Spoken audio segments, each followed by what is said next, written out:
Welcome to সৌগতস diary. একটা কথা নিয়ে প্রত্যেকে খুব কনফিউজড। 11-12 যখন হয়েছিল ইন্টারভিউ তখনও বহু মানুষ জিজ্ঞাসা করেছিলেন, এখনও জিজ্ঞাসা করছেন। সেটি কি? যে স্যার, যখন ইন্টারভিউ দেবার সময় আমি কি ইন্টারভিউয়ারদের ছাত্র বলে ভাববো? মানে আমি তো কাল্পনিক স্টুডেন্টদের সঙ্গে কথা বলবো। তো এবার তাঁরাও তো ঘরের মধ্যে আছেন। তাহলে আমি কি বলতে পারি তাঁদের যে, "স্যার বা ম্যাডাম, আমি কি আপনাদের ছাত্র বলে মানে ভাবছি বা ভাববো? দিয়ে আমি ডেমো শুরু করব?" এইখানে একটা গ্যাঁড়াগল আছে। এই গ্যাঁড়াগলটা ভালো করে বুঝতে হবে। দেখুন, ১ নম্বর কথা হচ্ছে, আপনার ইন্টারভিউ নিচ্ছেন তারা। তাদের কোনো দায় পড়েনি আপনার স্টুডেন্ট হবার। এটা ভালো করে আগে মাথার মধ্যে ঢোকান। তবুও আমি জানলাম যে তারা খুব ভালো মানুষ। আপনি তাদেরকে আ ছাত্র হিসেবে ভেবে ডেমো করছেন। কিন্তু এর consequences খুব একটা ভালো নাও হতে পারে। আপনাদের টোটাল ব্যাপারটা ভালো করে বলছি এবং তার সঙ্গে বলছি আপনাদের কি করা উচিত। দেখুন, ডেমো আপনাকে বলা হলো, আপনি তো গিয়ে বসলেন ১ম এ। এবার আপনাকে ডেমো দিতে বলা হয়েছে। এই সময় আপনি ইনফর্ম করুন যে, "আমি স্যার তাহলে এই ডেমোটা দিচ্ছি।" ক্লাস 9 থেকে হোক বা ক্লাস 10 থেকে আপনি মেনশন করছেন যে, "স্যার, আমি ক্লাস 10 থেকে এই টপিকটার উপর ডেমো দিচ্ছি।" এইবারই সেই প্রশ্নটা, "স্যার, আমি কি আপনাদের ছাত্র বলে ভাবতে পারি?" "না, ভাবতে পারো না তুমি।" "কেন ছাত্র বলে ভাববে তাদেরকে?" "ভাববে না।" "তাহলে কি করবে?" একটা জিনিস ইনফর্ম করো। পারমিশন চাওয়ার কথাও বলছি না। ইনফর্ম করো। Casually, normally. তুমি বললে যে, আ "স্যার, আমি তাহলে ক্লাস 10 থেকে এই টপিকটা পড়াতে চাইছি বা পড়াচ্ছি। নেক্সট লাইন, স্যার, আমি এই রুমটিকে আমি একটি কাল্পনিক একটি শ্রেণীকক্ষ হিসেবে ভাবছি। এই ঘরটিকে একটি কাল্পনিক শ্রেণীকক্ষ হিসেবে ভাবছি।" ব্যাস এইটুকুই। এই ঘরটিকে একটি কাল্পনিক শ্রেণীকক্ষ হিসেবে ভাবছি। ভাববো? দরকার নেই। ক্যাজুয়ালি বলো যে, "স্যার, আমি এটা ডেমো দিচ্ছি। আমি এই ঘরটিকে একটি আ কাল্পনিক ক্লাসরুম হিসেবে ভাবছি।" এবার তুমি ডেমো শুরু করলে। আচ্ছা, এইবার ডেমো যখন শুরু করবে, আই কনট্যাক্ট। আমি তো ক্লাসরুমে, মানে ধরে নাও একটি ক্লাসরুমে ৪০ জন মতো স্টুডেন্ট রয়েছে বা ৫০ জন মতন স্টুডেন্ট রয়েছে। তাদের সবার সঙ্গে আমার আই কনট্যাক্ট হবে। অর্থাৎ আমি একদিকে একদৃষ্টিতে পড়াবো না। আমি এখানে পড়াবো, তারপরে এদিকে বলো, "হ্যাঁ, তুমি বলো রাহুল, হ্যাঁ, তুমি বলো অস্মিতা।" এরকম করে আমার চোখ তো ঘুরবে, তাই তো? এই যে চোখটা ঘুরবে, এই চোখটা ঘুরতে, ঘুরতে যেহেতু ইন্টারভিউয়ারও ওই রুমের মধ্যেই রয়েছেন, তাহলে তাদের সঙ্গেও কিন্তু তোমার দৃষ্টি বিনিময় বা আই কনট্যাক্ট কিন্তু হবে এবং হওয়াটাই উচিত। এইবার তুমি যখন কোনো ফিডব্যাক নেবে, তুমি তো লেকচার মেথডে পড়াচ্ছ না। ক্লাস ডেমনস্ট্রেশনের একটা মুখ্য জিনিসই তো হচ্ছে তুমি লেকচার মেথডে যাচ্ছ না। তুমি ফিডব্যাক নিচ্ছ টিচারদের, স্টুডেন্টদের থেকে এবং রেসিপ্রোকেট করছো। তারাও করছে ফিডব্যাক আরকি। তাহলে তুমি আই কনট্যাক্ট করছো সমস্ত ক্লাসের উপরে। সেই আই কনট্যাক্টের মধ্যে সেই সমস্ত ইন্টারভিউয়ার তারাও আসছেন। তারাও হয়তো ঘাড় নাড়াচ্ছেন, তারাও হুম, হাঁ কিছু বলছেন। কিন্তু যে মুহূর্তে তুমি প্রশ্ন করবে ফিডব্যাক পাওয়ার জন্য, তুমি তো লেকচার মেথডে পড়াচ্ছ না, প্রশ্ন করছো। সেই প্রশ্নটা তুমি যখন করছো, সেই সময় কাল্পনিক স্টুডেন্টদের দিকে তাকিয়ে, মানে ফাঁকা যে ঘর, তার দিকে তাকিয়েই প্রশ্নটি করো। সেখান থেকেই কাল্পনিক স্টুডেন্টদের কাছ থেকে কাল্পনিক উত্তর নাও এবং বলো, "হ্যাঁ, একদম ঠিক বলেছ।" কেন এটি করতে বলছি? কেন এই সময় আমি টিচারদেরকে, মানে ইন্টারভিউয়ারদের ইনভলভ না করতে বলছি? এর কারণ কি? 11-12 এ এই রকমেরও এক্সপেরিয়েন্স রয়েছে।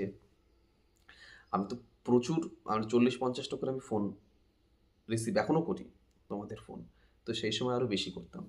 তো এরকমও শুনেছি যে 11-12 এর ক্ষেত্রে আ ওই ইন্টারভিউয়ারদের বলেছে, "আমি কি আপনাদের স্টুডেন্ট হিসেবে ভাবতে পারি?" তারা অ্যালাউ করেছেন এইবার যখন ওই ফিডব্যাক নেবার জন্য কোনো প্রশ্ন করেছেন, সেই সময় ইন্টারভিউয়াররা এরকম করে চুপ করে গালে হাত দিয়ে বসে ইন্টারভিউ মানে ডেমনস্ট্রেশন দেখছিল।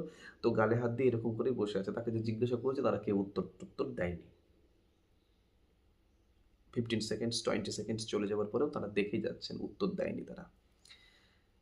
এই যে উত্তর দিচ্ছে না, সঙ্গে, সঙ্গে এবার সে তো ডেমোটাকে শেষ করতে হবে সেই ক্যান্ডিডেটকে। সে তো এগিয়ে গিয়েছে। যেই এগিয়ে গিয়েছে, সঙ্গে, সঙ্গে তাকে এরকম বলেছে, "আমরা তো অ্যানসারই করলাম না। আমরা বুঝেছি কি বুঝিনি সে সমস্ত কিছু তুমি না এই করে আমরা যে উত্তর দিলাম না, তুমি এগিয়ে গেলে কেন? কন্টিনিউ করলে কেন?" এই ধরনের ক্যাচাল যদি এড়াতে চাও, তাহলে দয়া করে তাদেরকে কোনো প্রশ্ন করো না। কেমন? তখন কিন্তু বিপদে তুমি যে একটা কনসেনট্রেশন নিয়ে একটা খুব সুন্দর স্বাভাবিকভাবে একটা ডেমো রেডি করে তুমি যে যাচ্ছিলে, মানে দিচ্ছিলে, সেটি কিন্তু সম্পূর্ণভাবে ব্যাহত হবে।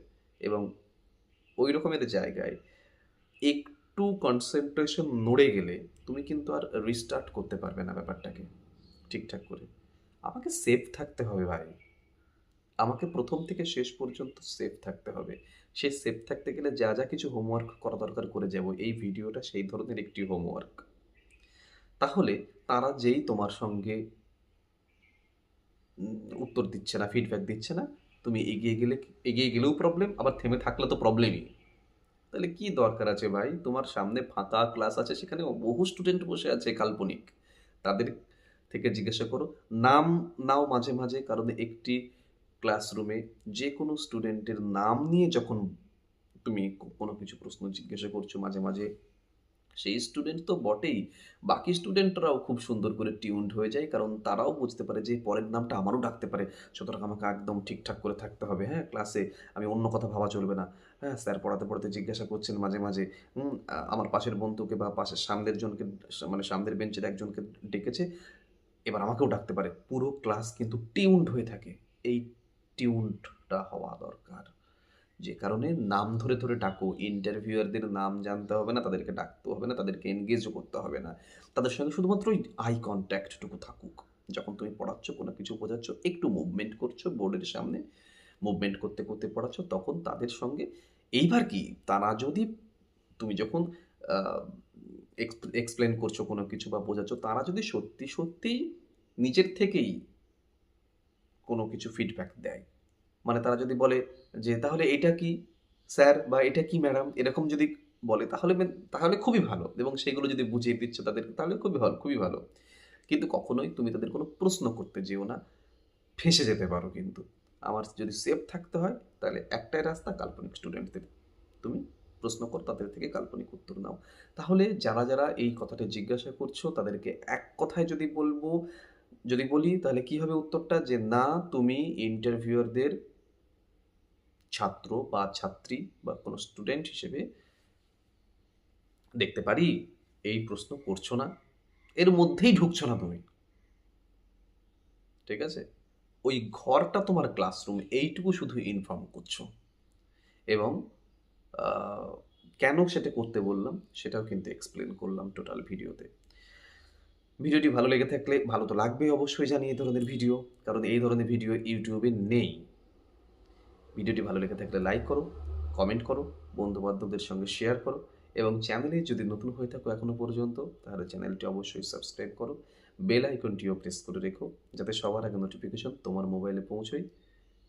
পৌঁছানোটা খুব দরকার। তার কারণ রোজ স্টাডি ম্যাটেরিয়াল নিয়ে আসছি, ইন্টারভিউ খুব সামনে, এবং খুব সামনে কথাটা কি বলা ঠিক হলো? খুব সামনে কথাটা মনে হয় না, না? ইন্টারভিউ একদম খুব তাড়াতাড়ি হতে চলেছে। আর ডেমো বিষয়ক আরও কিছু ভিডিও রয়েছে, ভিডিও আসছে সেগুলো। যা, যা লাগবে কমেন্ট সেকশনে জানাও। সমস্ত কিছু তোমাদের জন্য আমি নিয়ে আসবো। ঠিক আছে? অবশ্যই চ্যানেলটিকে সাবস্ক্রাইব করো এবং বেল আইকনটি প্রেস করে রাখো। দেখা হচ্ছে পরের ভিডিওতে খুব তাড়াতাড়ি।